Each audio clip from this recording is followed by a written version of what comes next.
Yo, what is good, YouTube, and welcome back to another JC2K video. In today's video, I'm going to be ranking the top 10 most valuable must-have cards in my team. So specifically, when I say must-have card, what I'm talking about is a player who is going to make your team better and is the best for their value, basically. The type of guys that you want to find spots on your team for because of the value that they can provide for your team. So this video is not exactly ranking these cards in terms of which card is the best. In fact, I'm not doing that at all. A lot of these players that are lower on this list are actually better than some of the players that are higher on the list. But I'm talking about what the player's value is, the role they can play on your team, things like that. So with that being said, building a 10-man list of players that fit those categories is a little bit more challenging than your average top 10 point guards or top 10 whatever ranking players in terms of who is the best. This is a more complicated video than that. So keep that in mind as y'all watch it. And y'all may disagree with my list, and that's fine. If you do, feel free to leave a comment. But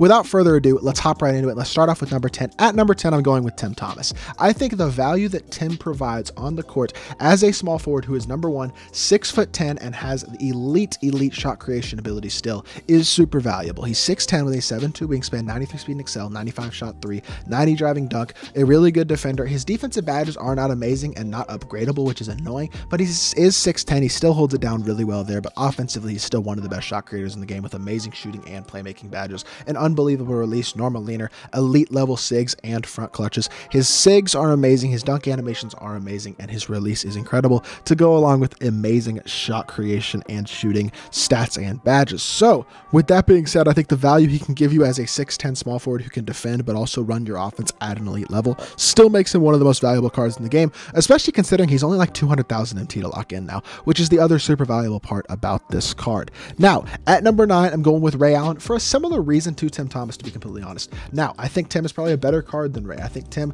might be a more valuable card than Ray for your team, but Ray Allen is free. Now, you can't get him anymore, so that's one thing to note, is that if you don't have Ray Allen by now, you can't get the card anymore, but a lot of y'all did get Ray, and he is a guy who can compete with the best shooting guards in the game on both ends of the court at an elite level for free. He's an amazing shot creator, an elite slasher with great dunk animations, elite, obviously, shooter, but also an incredible playmaker and a really good defender. Half anchor is huge on him, considering he is a little undersized at 6'5". He's got an amazing release, normal leaner, top tier SIGs with MJ dribble style, Francis size up in the lid behind the back, especially as well as the Kobe escape, and quick drops off one being his go-to dunk is the best dunk animation in the game right there, so you love to see that as well. But Ray Allen is an elite level card again, and he's totally free, which is why he comes in at number 9 on this list. Now, number 8 is a very expensive card, one of the best cards in the game, the best power forward in the game to be specific, David Robinson. The reason D-Rob isn't higher up on this list is because of how expensive he is and the fact that there are a lot of other good power forwards, but D-Rob is the best of them. He can play the power forward position and the center position at a truly elite level, the second best center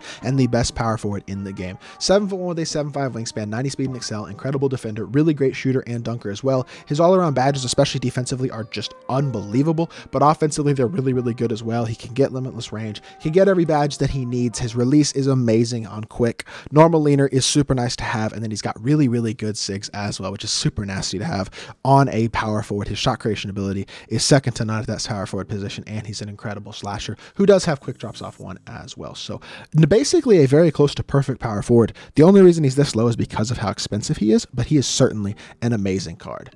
Ben Simmons is going to come in at number 7 because of the value that Ben brings you in terms of not being as expensive as a guy like Magic Johnson, but being the best defensive PG in the game, giving you incredible switchability and versatility on the defensive end of the court. That's what Ben can provide for you. He's tall, he's super fast, he's an incredible defender, an incredible slasher, and has every single badge in the game on at least gold besides his shooting badges. Now, does need shooting badges added, does not get limitless range or Agent 3, but he can get catch and shoot, claymore, slippery off ball, guard up, blinders, things like that. You boost his 3-ball up with a shoe and a coach, you're going to get that into the mid-70s with some gold shooting badges and a decent enough release. He'll knock down threes, but what he really gives you is the ability to be that screener, that mismatch as a masher and as a slasher at the point guard position. Really solid SIGs and playmaking ability as well, and obviously incredible slashing and defensive ability at the point guard position. Considering he's not as expensive as a guy like Magic Johnson, I think he fits this list more than Magic does, which is why he's on it, and y'all will see Magic is not, but that puts him at the number 7 spot, I should say, for me.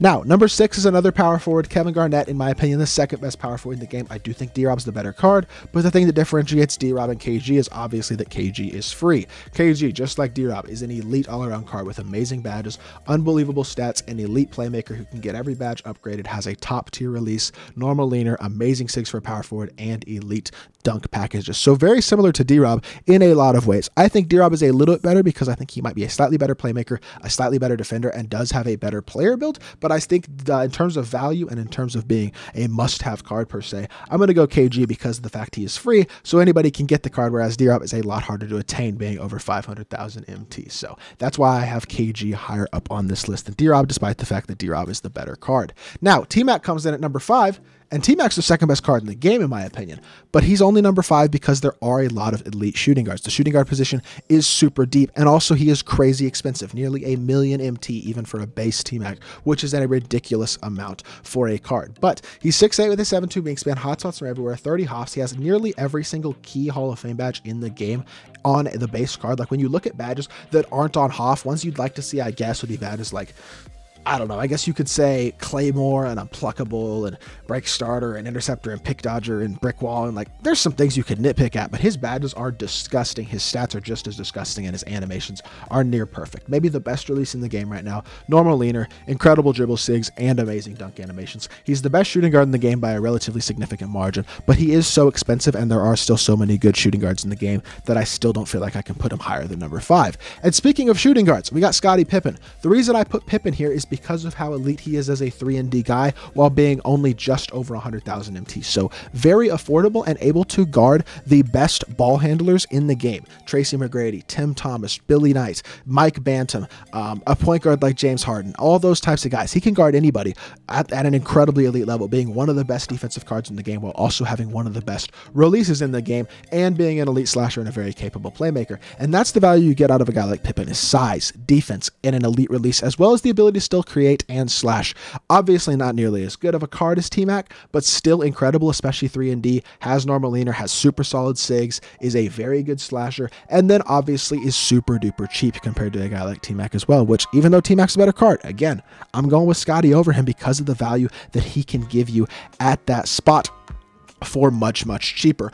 Mike Bantam is going to be number 3 for me. The reason I say Mike Bantam is 3 is because even though he is a free card and he is an RNG card, you do have to keep that in mind. He doesn't seem super hard to get from RNG, especially if you play Triple Threat Online co-op. I've seen a lot of people get him from there, and being able to get a free card like Bantam, who is a top 3 card in my team, is absolutely incredible. He's got hotspots from everywhere. 15 hops include Bully, Limitless, Takeoff, Posterizer, Agent 3, Clamp Breaker, Quick First Step, ton of great defensive badges. His stats are incredible. Every single badge is upgradable. He's got one of the best releases in the game with Kuzma base, Rudy upper, on quick, normal leaner, top tier sigs, and top tier dunk animations. So he is an incredible card, a top 3 card in my team, and free. The only reason I don't have him at 2 or 1 is because, well, there's a couple other guys that I think have slightly more value, because he does play small forward, which is not quite as, I would say, crucial of a position as your point guard or your center, and because he's kind of hard to get, plain and simple. Even being a free card, the RNG part of this card does make him a challenging card to get, which makes it frustrating as well, because there's no guaranteed way to get the card by grinding an agenda or grinding a set of challenges or things like that, which is kind of unfortunate, but still an incredible card. Has to be very high on this list.